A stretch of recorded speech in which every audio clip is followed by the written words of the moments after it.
खलीलुर रहमान कमर के साथ अगवा का वाकया। पुलिस ने खातून समेत 12 मुल्जिमान को गिरफ्तार कर लिया है। पुलिस ने डकैती और अगवा की मंसूबाबंदी करने वाले मरकजी मुल्जिम हसन शाह की गिरफ्तारी के लिए ननकाना साहब में छापा मारा, लेकिन मरकजी मुल्जिम काबू न आ सका। लेकिन पुलिस ने जदीद टेक्नोलॉजी का इस्तेमाल करते हुए खातून समेत 12 मुल्जिमान को गिरफ्तार कर लिया है। पुलिस का कहना है कि मुल्जिमान पेशावर हैं और पहले भी मुतअद्दिद लोगों को लूट चुके हैं। पुलिस ने वारदात में इस्तेमाल होने वाली 3 गाड़ियां और असलहा भी बरामद कर लिया है।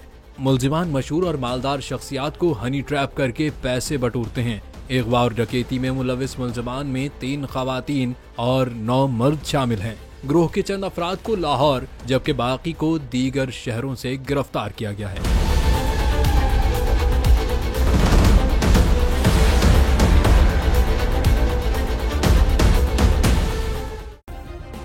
सब्सक्राइब करें और बेल दबाएं ताकि कोई खबर रह न जाए।